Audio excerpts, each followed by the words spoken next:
존 맥스웰의 사람은 무엇으로 성장하는가? 존 맥스웰은 전 세계 최고의 리더십 전문가이자 베스트셀러 작가로 소개되고 있어요.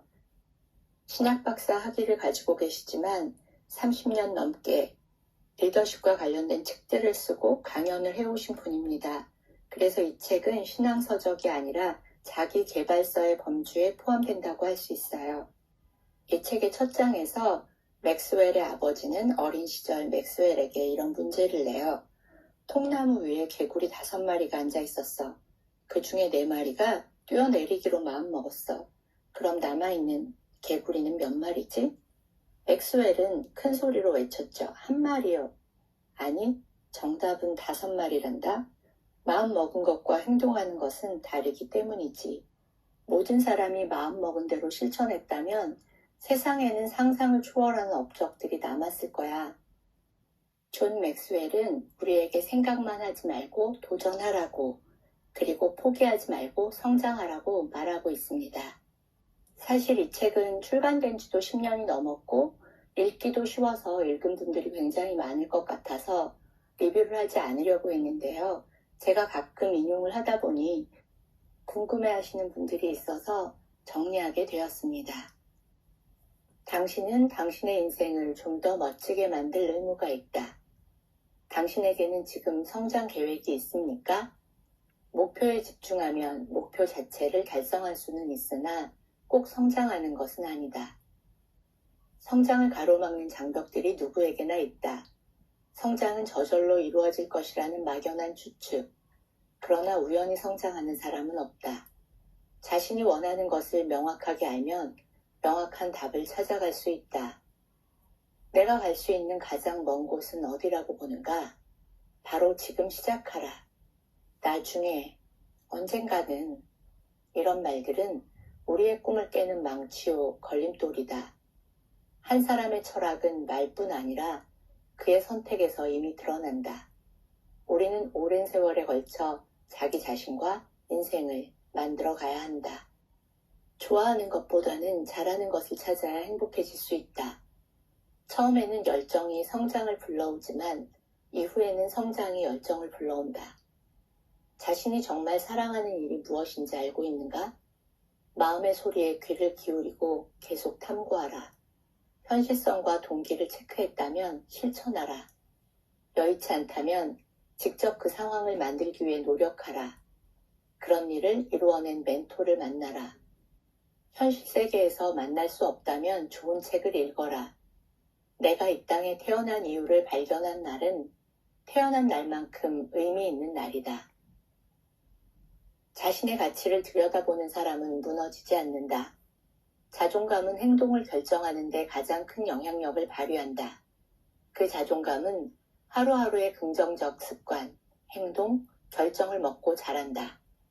내가 나를 평가하는 가치만큼 타인도 나를 평가한다.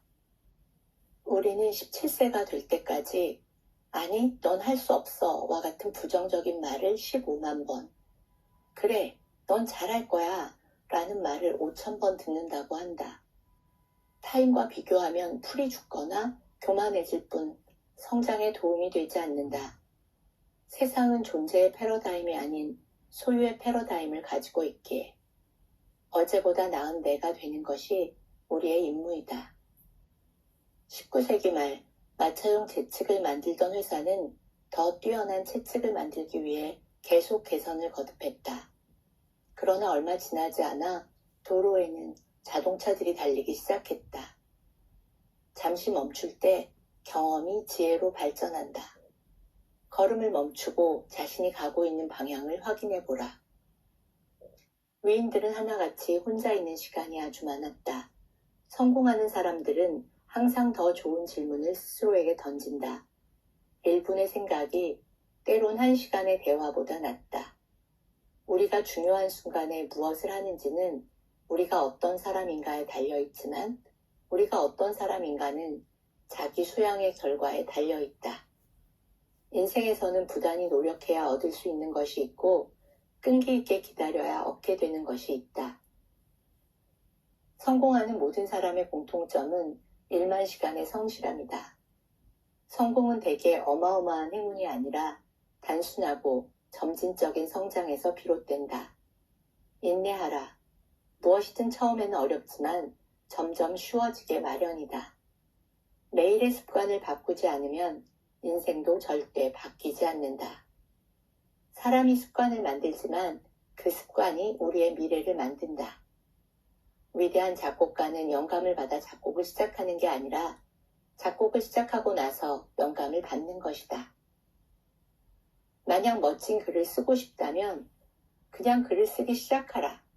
그리고 계속 쓰고 또 쓰라. 당신 자신을 좋은 사람들 속에 놓아두어라. 자신이 항상 1인자 자리를 지킬 수 있는 집단은 우리를 결코 성장시킬 수 없다. 성장하지 않고도 변화할 수는 있지만 변화하지 않으면 절대 성장할 수 없다. 인생의 성공과 실패를 좌우하는 것은 환경이 아닌 선택이다. 우리가 습관적으로 어울리는 사람들이 우리 인생의 성패를 결정하는데 95%의 역할을 한다고 한다.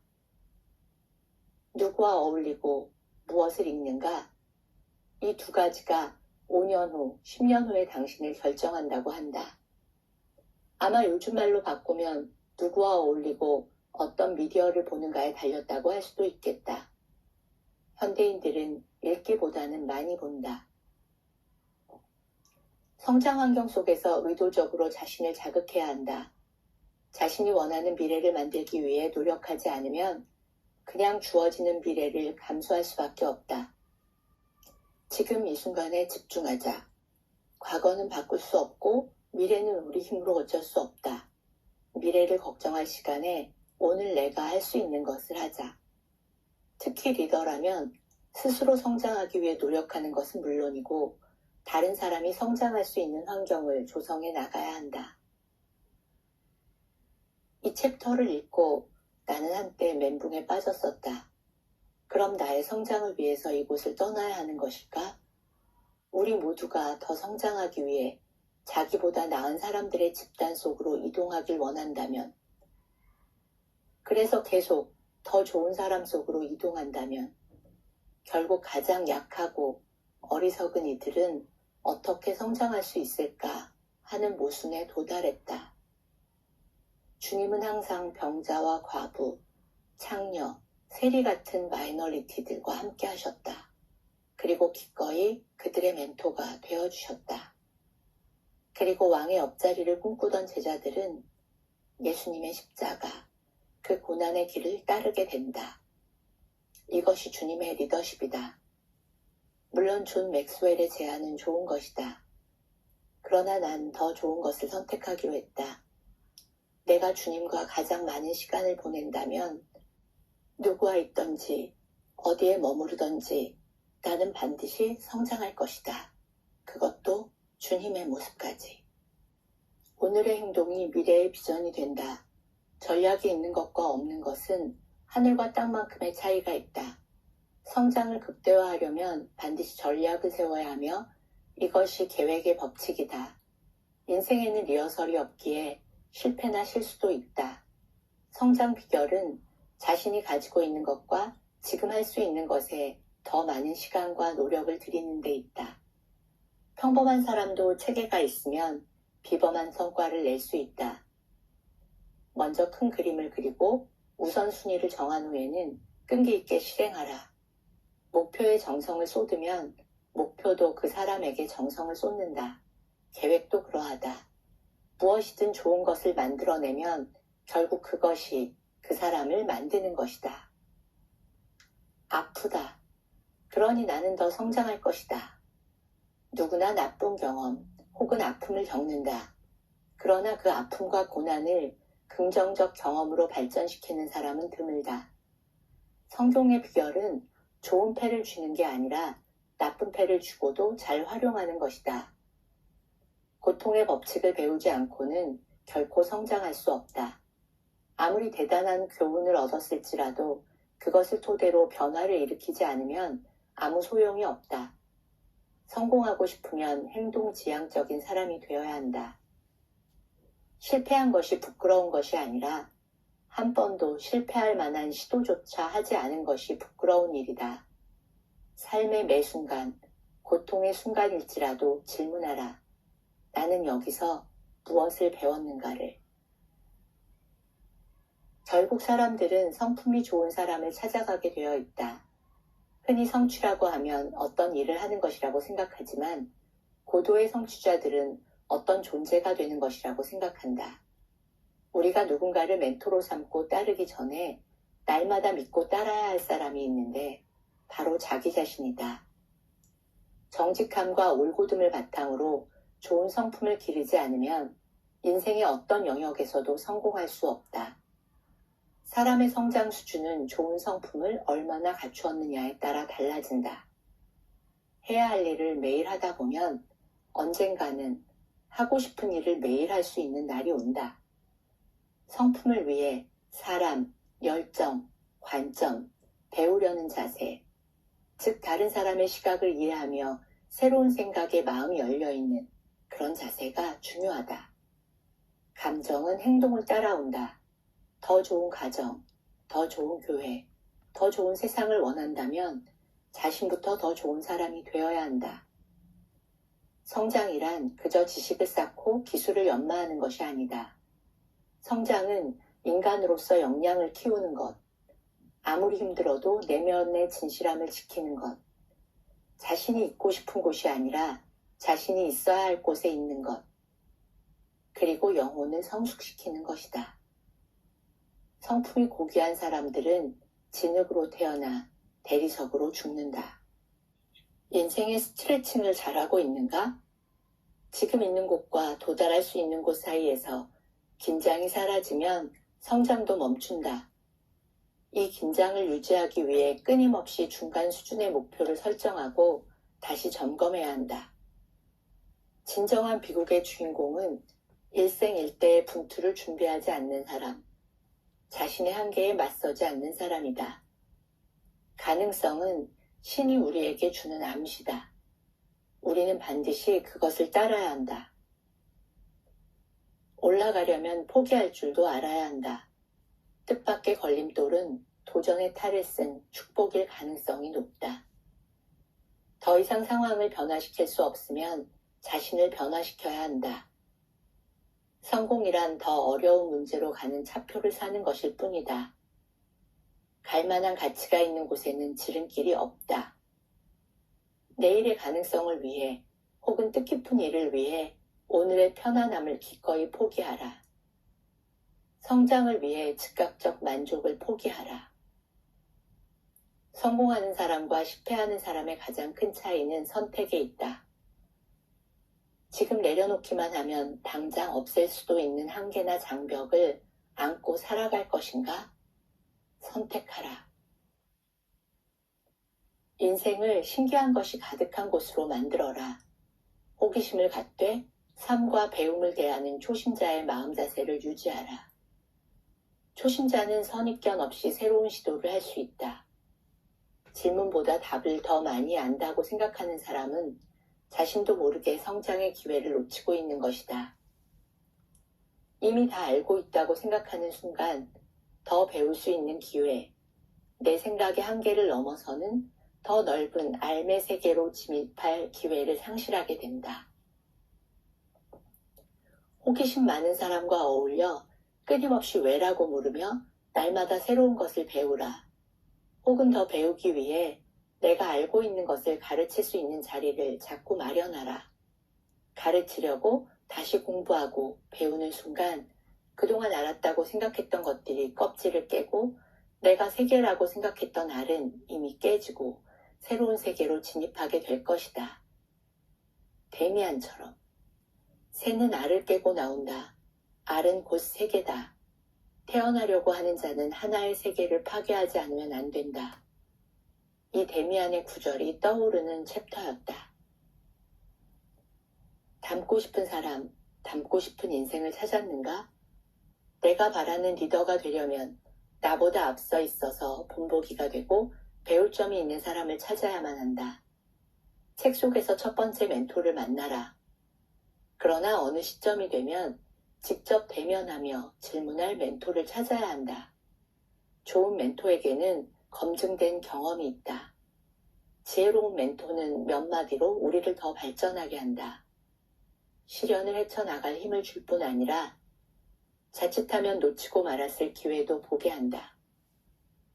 피터 드러커 사후에 짐 콜린스 등 그를 멘토로 삼았던 이들은 한결같이 우리는 권위자로 추앙받는 사람이 아니라 언제든 우리에게 따뜻한 위로와 힘이 되어준 사랑하는 노교수를 잃었다. 그는 우리 시대에 가장 영향력 있는 스승이었다고 말했다. 코치란 마차와 어원이 같다. 그가 지금 있는 그곳에서 그가 가고자 하는 그곳으로 그를 옮겨줄 수 있는 사람, 그가 바로 코치다. 어둠에서 빛으로 인도하는 사람, 그가 스승이다. 진정한 스승이 세상에 줄 수 있는 것 중 가르치는 것은 극히 작은 부분일 뿐이다. 그들의 삶 전체, 아주 사소한 일을 포함한 모든 일에서 그들이 행한 방식 전체가 세상에 전파되는 메시지이다. 평생에 걸친 노력으로 이루어진 사람, 그 사람이 바로 메시지인 것이다. 당신 안에 감추어둔 가능성의 끝은 어디인가? 사고의 역량을 키우는 방법은 생각과 행동을 바꾸는 데 있다. 할 수 있을까가 아닌 어떻게 할 수 있을까를 생각하라. 하나의 문이 닫혔을 때 다른 문을 찾아야 한다. 인간의 정신은 새로운 생각으로 한번 확대되고 나면 다시 원래의 크기로 줄어드는 법은 없다. 역량을 키우고 싶다면 무조건 정신부터 키워야 한다. 성공으로 가는 첫 번째 단계는 할 줄 아는 일을 잘하는 것이다. 그런 일을 하다 보면 자신이 할 수 있는 다른 일도 발견하게 된다. 늘 했던 일을 계속 하겠는가? 아니면 새로운 시도를 하겠는가? 새로운 일은 혁신과 새로운 발전으로 이어지고 그런 발견 속에서 자신이 꾸준히 해야 하는 새로운 일이 또다시 모습을 드러낸다.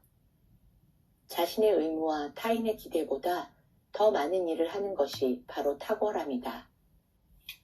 가장 큰 기적은 우리가 내일도 오늘과 똑같은 사람일 필요가 없고 하나님이 우리에게 심어 놓으신 잠재력을 발휘하면 더 나은 사람이 될 수 있다는 것이다. 아인슈타인은 단지 성공한 사람이 아니라 가치 있는 사람이 되기 위해 노력하라고 했다. 올바른 자세로 성장에 매진할 경우 결핍을 경험하는 일이 절대 없고 오히려 늘 나눠줄 것이 생기게 된다. 아무런 대가도 바라지 않고 자신의 시간, 능력, 자원을 내어주는 이타적인 행위는 세상을 더욱 살기 좋게 만든다. 공헌하는 사람은 자신이 가진 것을 자산으로 활용해 세상을 더 살기 좋은 곳으로 만든다. 예전에 강포 목사님께서 온 마음과 온 힘과 온 뜻을 다하여 하나님을 사랑한다는 것은 내가 가지고 있는 유형무형의 자원을 다 활용하여 하나님을 사랑하는 그 마음으로 이웃을 섬기라는 뜻이라고 설명해 주셨다. 하나님을 사랑하는 사람은 하나님이 사랑하는 것에 관심을 가지게 된다고. 그렇게 사용되지 않는 모든 부와 지식과 지혜는 낭비되는 것이라고 말씀해 주셨다. 타인에게 사랑받기 위해 또는 더 중요한 존재가 되기 위해 소유하는 것이 아니라 더 많은 타인들을 사랑하기 위해 기꺼이 나누어 주는 것. 그것이 어쩌면 우리가 존재하는 이 땅에 시간이 허락된 이유는 아닐까 생각해 본다. 우리는 왜 성장해야 하는가? 물론 나 자신을 위해서라도 우리는 성장해야 한다. 그러나 우리가 성장해야 하는 진짜 이유는 나누기 위해서다. 어쩌면 이 땅에서 기회를 갖지 못한 아웃사이더 또는 마이너리티들에게 또 하나의 기회를 제공하기 위해 성장하는 것이다.